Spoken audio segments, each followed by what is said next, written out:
ഹർത്താലായിട്ട് വല്ല പരിപാടി ഉണ്ടോ? എന്താ കുക്ക് ചെയ്യാം? ഉണ്ടാകോ? എങ്കിൽ വാ തൊടിയിലോട്ടോ വാ. നിങ്ങൾക്ക് ഈ തൊടി എന്ന് പറഞ്ഞാൽ ഡൗട്ട് ഉണ്ടാവും. നമ്മുടെ നാട്ടിലെ ഈ കായലിൻ്റെ അരികത്തുള്ള ഒരു ഏരിയ നമ്മൾ തൊടി എന്ന് പറയുന്നത്. എന്താണ് പെട്ടെന്നൊരു പ്ലാൻ എന്ന് പറഞ്ഞാൽ ഇന്ന് പണിമുടക്കല്ലേ, ഇന്ന് ആരുമില്ലല്ലോ. ഗൾഫിൽ നിന്ന് 2 സുഹൃത്തുക്കൾ വന്നിട്ടുണ്ടായിരുന്നു, അപ്പൂസ്, ആസിഫ് അലി. പിന്നെ നമ്മുടെ സുഹൃത്തായ ദിലീപിൻ്റെ ബർത്ത്ഡേ. അങ്ങനെ എല്ലാം കൂടെ ചേർന്ന് ഒരടിച്ചു പൊളി. അങ്ങനെ പെട്ടെന്ന് തട്ടിക്കൂട്ടിയതാണ് ഈ ഒരു ബിരിയാണി. ബിരിയാണി എന്ന് പറഞ്ഞാൽ വെറും ബിരിയാണിയല്ല, നല്ല തമിഴ്നാട് സ്റ്റൈൽ ആമ്പൂർ ബിരിയാണി.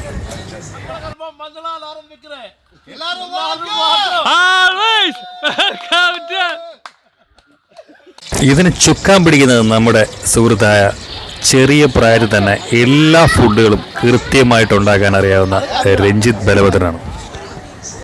ഈ അവധി ദിവസങ്ങളും ഈ ഗൾഫിൽ നിന്ന് എല്ലാ സുഹൃത്തുക്കളും വരുമ്പോഴൊക്കെ ഭയങ്കര രസമാണ്. കാര്യം ഇങ്ങനെയുള്ള ഒരുപാട് സുഹൃത്തുക്കളുള്ള ഒരു ഏരിയയിൽ ജീവിക്കാൻ പറ്റുക എന്നുള്ളതാണ് ലൈഫിലെ ഏറ്റവും വലിയ സന്തോഷം.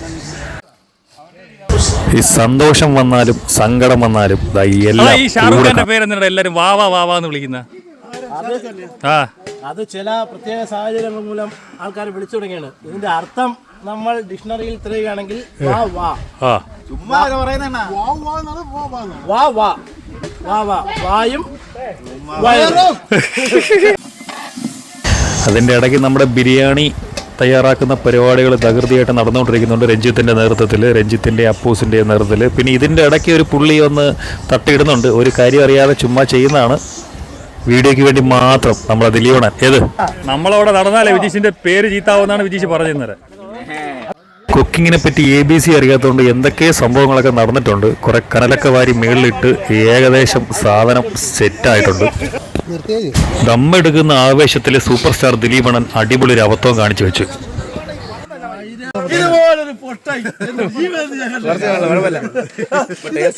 ആ പൊക്കിയെടുക്കുന്ന ആവേശത്തിൽ കംപ്ലീറ്റ് കരിയും ആ ബിരിയാണിയിലിട്ട് നമ്മുടെ സൂപ്പർ സ്റ്റാർ. പിന്നെ നല്ല രീതിയിൽ, അതായത് തമിഴ്നാട് പോയി ഞാൻ ഈ ആമ്പൂർ ബിരിയാണി കഴിച്ചതിനെക്കാട്ടിയും ടേസ്റ്റായിട്ട് വളരെ ചുരുങ്ങിയ സമയം കൊണ്ട് നമ്മുടെ രഞ്ജിത്ത് ബലഭദ്രൻ്റെ നേതൃത്വത്തിൽ ആമ്പൂർ ബിരിയാണി ഉണ്ടാക്കി തന്നിട്ടുണ്ട്. അത് എല്ലാം കൂടെ ഒരു വാഴയിലയിൽ ഒരുമിച്ചിട്ടിട്ട് നമ്മുടെ സുഹൃത്തുക്കളെല്ലാം കൂടെ ഒരുമിച്ച് കഴിക്കുമ്പോഴുള്ളൊരു സുഖമുണ്ടല്ലോ, അതും ഈ പണിമുടക്കിൽ. ഇതിൻ്റെ ഇടയ്ക്ക് നടന്ന കാര്യങ്ങളൊന്നും കാണിക്കുന്നില്ല. ഇനിയും ഇതേപോലുള്ള വ്ലോഗുകൾ പ്രതീക്ഷിക്കുക.